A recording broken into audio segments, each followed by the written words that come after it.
Hello to everyone. आज हम switchgear protection का लेक्चर नंबर 2 पढ़ेंगे। बाबा योगेंद्र देव ITI तारामंडल के यूट्यूब चैनल पर आपका स्वागत है।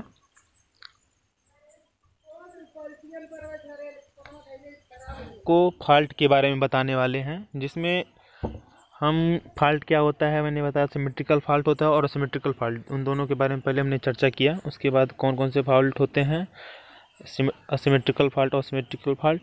असिमेट्रिकल फॉल्ट सबसे ज़्यादा होता है, जिसमें डबल LG फॉल्ट सबसे ज़्यादा होता है।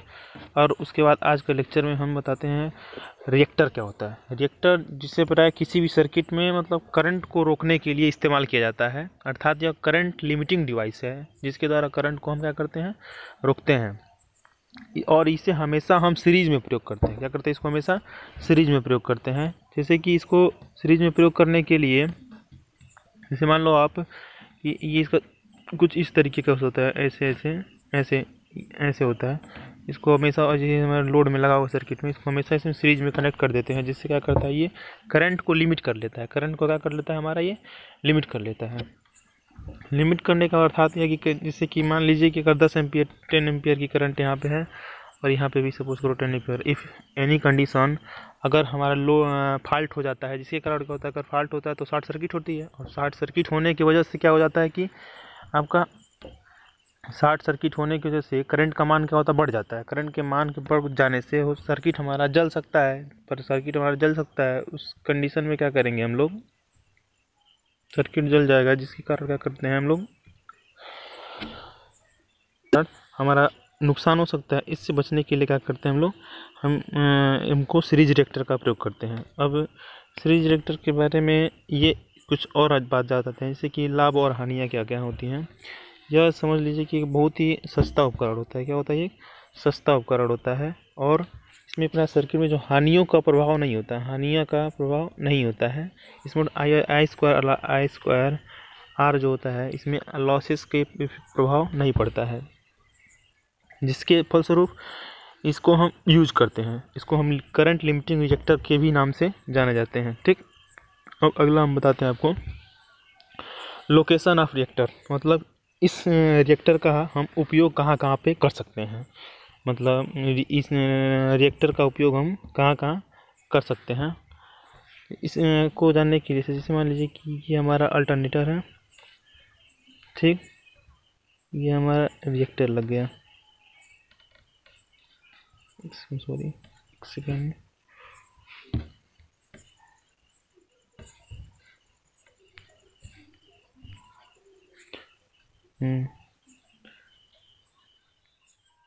ये हमारे अल्टरनेटर लगे हुए हैं। ठीक, इसको हम सीरीज में कनेक्ट कर देते हैं। ठीक, सीरीज में कनेक्ट कर दिया हमने। अब यहाँ पे सपोज कीजिए इसको हम सीरीज में इसको कनेक्ट कर दिए अल्टरनेटर में। अब अगर कंडीशन में यहाँ पे लोड लगा हुआ है, अगर यहाँ पे लोड बढ़ता है तो करंट का मान, अगर मान लीजिए कि यहाँ पे कहीं फॉल्ट हो जाता है, अगर करंट का मान क्या बढ़ेगा, बढ़ जाएगा। अब करंट का मान यहाँ पे अगर बढ़ जाएगा, उस कंडीशन में क्या करेगा, ये जो लिमिट है, यानी कि करंट के मान, बड़े मान को क्या करेगा, ये जो रिएक्टर हमारा क्या करेगा, ये रोक लेता है, अर्थात कुछ कम करता है इसे। इसलिए हम इसको, ये इस रिएक्टर का उपयोग किया जाता है, यहाँ पे इस्तेमाल किया जाता है। इसके अलावा हम इसको बस बार में भी उपयोग करते हैं। बस बार में लिख दे सकते हैं ऐसे,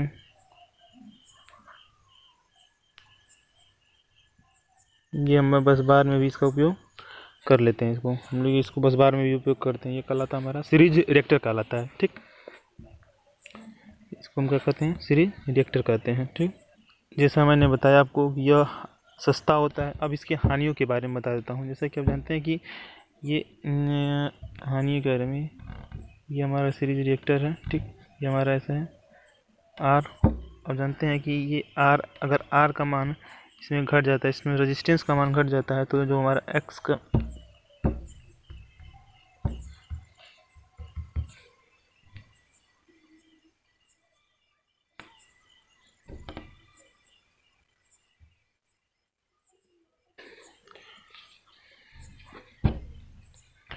आर का मान घट जाता है, तो क्या करते हैं, इसकी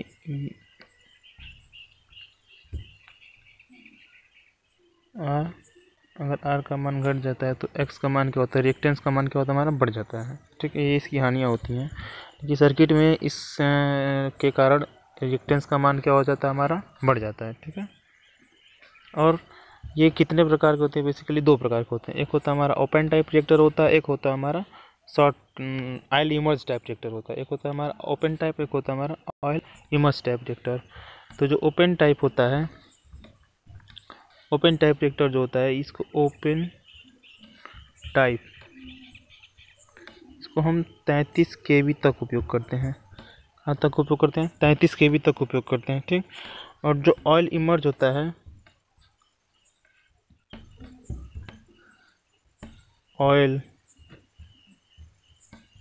टाइप जो रिएक्टर होता है, इसको हम 33 kV से ऊपर के रिएक्टर में, 33 kV से ऊपर के रिएक्टर में क्या कर सकते हैं, उपयोग कर सकते हैं। ठीक है, अब हम बताते हैं आपको नेक्स्ट चीज़, फ्यूज़ क्या होता है। फ्यूज जो होता है वो लेड और टीन का, लेड और फ्यूज जो होता है वो लेड और टीन से मिलकर बना होता है। फ्यूज क्या होता है, लेड और टीन से मिलकर बना होता है, जिसमें हम क्या करते हैं, फ्यूज के, ये फ्यूज एक तरीके से क्या कर सकते हैं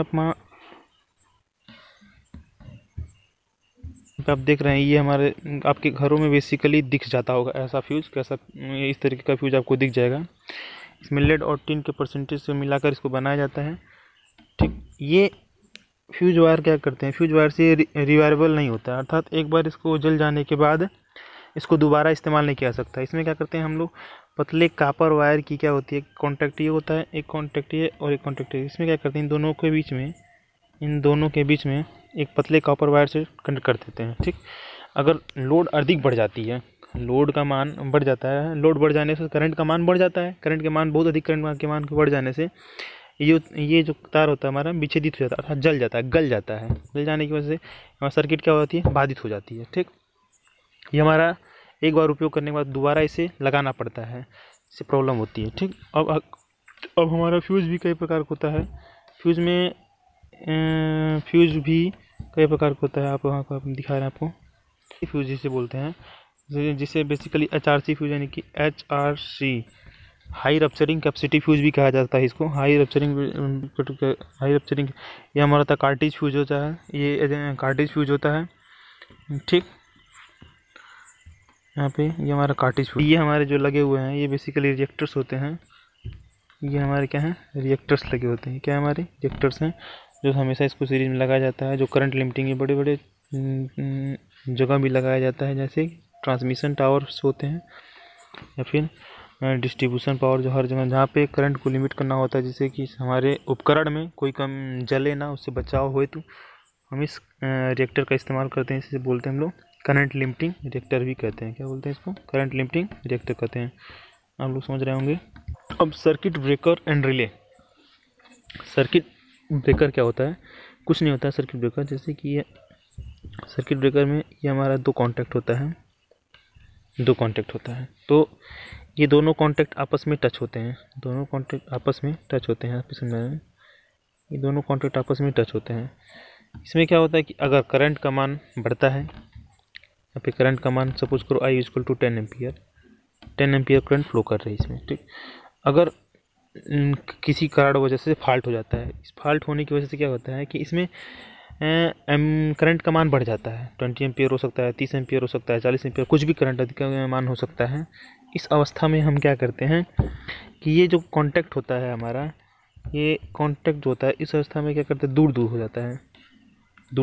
और किस प्रकार से करता है, इसमें क्या होता है, रिले लगा होता है। ये क्या होता है हमारा, रिले होता है। रिले कुछ नहीं, एक सेंसिंग डिवाइस है। रिले क्या है हमारा, सेंसिंग डिवाइस है। सेंसिंग डिवाइस मतलब क्या होता है कि करंट को सेंस कर लेता है कि बहुत अधिक करंट आ रही है, और ये सेंस करता है और बता देता है इसको, इस सर्किट को बता देता है कि ये यहाँ पे ये कॉन्टैक्ट दूर हो जाए, अपने आप को दूर कर लेता है। और इस वक्त करंट कॉन्टैक्ट क्या करता है, अपने आप को दूर कर लेता है। करंट अपने आप को क्या करता है, दूर कर लेता है। रिले मैग्नेटिक प्रिंसिपल पे काम करता है। इसमें कुछ नहीं होता है, एक हमारा कॉइल्स होते हैं, कॉपर वायर की लपेटे गए होती हैं। इसमें जब मैग्नेटिक फील्ड आपको करंट जब फ्लो करती है, तो अधिक धारा बहने की वजह से क्या होता है, इसमें मैग्नेटिक फील्ड ज़्यादा बनता है और उसी का अगर सेंस कर देता है और ये सर्किट ब्रेकर को सूचना दे देता है। सूचना देने की वजह से स्थिति में क्या होता है कि हमारा जो सर्किट ब्रेकर होता है अपने आप के कॉन्टैक्ट को दूर कर लेता है और हमारी सप्लाई क्या होती है, हमारी बाधित हो जाती है, सप्लाई बाधित हो जाती है और हमारा जो उपकरण होता है यहाँ पे जो इंस्ट्रूमेंट लगा होता है वो जलने से क्या हो जाता है, हमारा बच जाता है। ठीक है, जलने से हमारा बच जाता है और इनका उपयोग हमेशा ऐसे ही किया जाता है। हम पढ़ाते हैं आपको टाइप्स ऑफ सर्किट ब्रेकर, इनकी सर्किट ब्रेकर कितने प्रकार के होते हैं। एक होता है ऑयल सर्किट ब्रेकर जिसे हम संक्षेप में कहते हैं OCB, oil circuit breaker. Oil circuit breaker का उपयोग हम भी किया जाता है। एयर सर्किट ब्रेकर होता है और एक होता है हमारा SF6 circuit breaker, SF6 circuit breaker. इनके बारे में आगे हम आपको विस्तार रूप से बताएंगे, अभी फिलहाल यहाँ के लिए इतना ही। ठीक है, ये हमारे सर्किट ब्रेकर होते हैं। मतलब कि अगर किसी मेथड ऑफ आर्क एक्सटेंशन की आर्क को कैसे ख़त्म करना है, जैसे कि मैंने बताया आपको कि ये जो सर्किट ब्रेकर्स होते हैं इनके बीच में ये होता है, तो कुछ नहीं, इसमें जब सूचना मिल जाती है तो ये जो सर्किट ब्रेकर होते हैं काफ़ी दूर दूर चले जाते हैं, लेकिन इसमें कुछ चिंगारी रह जाती है, इन चिंगारी को ख़त्म करने के लिए क्या कर दिया, तो हम इन दोनों जो कॉन्टैक्ट है इनको दूर कर देते हैं। ठीक, या फिर हम क्या करते हैं, इसमें रेजिस्टेंस के मान को बढ़ा देते हैं। रेजिस्टेंस के मान को बढ़ जा हाई रेजिस्टेंस मेथड में क्या करते हैं, अधिक रेजिस्टेंस की वजह से क्या होता है, करंट फ्लो नहीं करेगा तो हमारे ये गैप होता है हमारा, ये गैप हमारा क्या होता है, बढ़ जाता है, गैप हमारा दूर दूर हो जाता है और हमारी आर क्या हो जाती है, बुझ जाती है। लेकिन ऐसे नॉर्मल कंडीशन में अगर हमारा ये सर्किट ब्रेकर होता है ऐसे, अगर यहाँ पे 10 एम्पियर की करंट फ्लो कर रही है तो यहाँ पे कुछ करंट तो फ्लो होती है, कुछ करंट क्या होगी, फ्लो होगी, यहाँ पे इस प्रकार से किया जाता है। ठीक है, दूसरा हमारा लो रेजिस्टेंस मेथड में क्या होता है, आपको होता है R बराबर रो इंटू L/A होता है। अर्थात अगर रेजिस्टेंस के मान को बढ़ा दिया जाए तो हमारा क्रॉस सेक्शनल ऑफ एरिया क्या होता था, हमारा कम हो जाता है। ठीक, क्रॉस सेक्शनल ऑफ एरिया क्या होता है, हमारा कम हो जाता है। R जो होता है वो डायरेक्टली प्रोपोर्शनल होता है L के।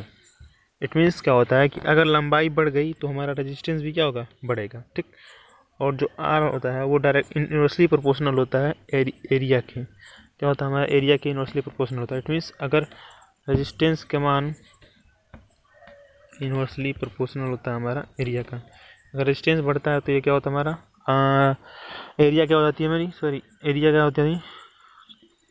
एरिया अगर घट जाती है तो रेजिस्टेंस क्या हो जाता है, हमारा बढ़ जाता है। लेकिन अगर एरिया को बढ़ जाए तो रेजिस्टेंस क्या हो जाता है, हमारा घट जाता है। ठीक, इस हिसाब से हम क्या करते हैं, लो रेजिस्टेंस मेथड में भी इसका इस्तेमाल किया जा सकता है। ठीक, तो हमारा हुआ method of extension arc, high resistance method and low resistance method. अब हम आपको इस ग्राफ के माध्यम से समझाते हैं कि कैसे क्या होता है, इस ग्राफ के माध्यम से कि जैसा कि आपको यहाँ पे दिख रहा है कि ये डॉटेड जो लाइन दिख रही है, डॉटेड लाइन, ये यहाँ पे यहाँ तक, इसमें आपको दिख रहा है कि लिखा सर्किट वोल्टेज। अर्थात क्या है कि नॉर्मल कंडीशन में हमारा है ऐसे, ये हमारा नॉर्मल कंडीशन में जो करंट का मान है, जो हमारी फेज शिफ्टिंग मतलब जो करंट की डायरेक्शन है इस तरह से दिखाई गई है। ठीक, यानी कि कोई इसमें विच्छेदन नहीं है, नॉर्मल केस में करंट का साइन वेव क्या हो रहा है, चल रहा है। ठीक, लेकिन अगर फॉल्ट बढ़ जाता है तो उस अवस्था में क्या देखिए, मैग्नीट्यूड देखो यहाँ पे, ये डायरेक्शन में ब्लैक वाला, ये वाला, इस वाले में इसका मान देखना, मैग्नीट्यूड भी बढ़ गया और क्या फेज शिफ्ट भी बदल गया, फेज शिफ्ट भी हो गया। फेज शिफ्ट अर्थात फेज शिफ्ट के बारे में मैंने बताया था आप लोगों को। ये फेज शिफ्ट क्या होता है कि होता है लीडिंग होता है, ये लीडिंग होता है और एक होता है हमारा लैगिंग होता है। लीडिंग मतलब होता है अग्रगामी और लैगिंग मतलब होता है क्या, पश्चगामी। जो नॉर्मल वोल्टेज होती है वो क्या होती है, लीडिंग होती है। क्या होती है, हमारी लीडिंग होती है। लेकिन अगर फॉल्ट हो जाता है सर्किट में, अगर फॉल्ट हो गया उस अवस्था में होता क्या है कि जो करंट का मान होता है उसका मैग्नीट्यूड भी बढ़ जाता है, करंट के मैग्नीट्यूड बढ़ने की वजह से क्या होता है, उसका फेज शिफ्ट भी बदल जाता है।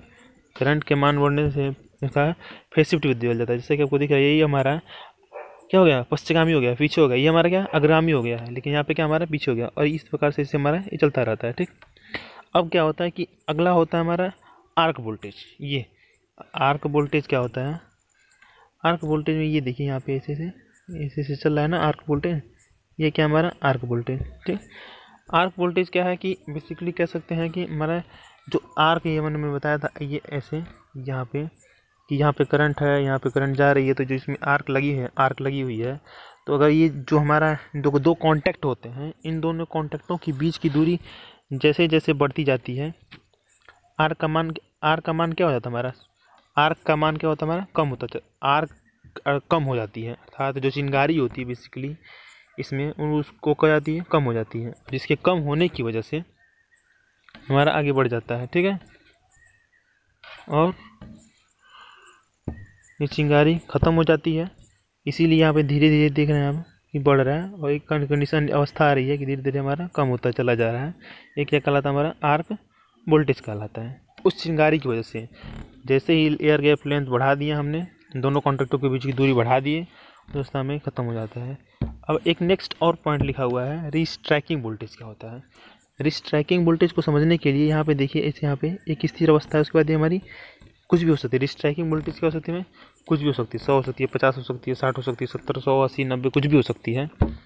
वह अवस्था, ये वह बिंदु जहाँ से उसके मान में परिवर्तन हो जाता है, यहाँ से, ये हमारे दिखे यहाँ से आया, लेकिन यहाँ से इसके मान में क्या हो रहा है, परिवर्तन हो रहा है, ऐसे ऐसे कुछ भी हो जा रहा है यहाँ पे, ये हमारी क्या कहलाती है, रिस्ट्राइकिंग वोल्टेज कहलाती है। क्या कहलाती है हमारी, रिस्ट्राइकिंग वोल्टेज कहलाती है।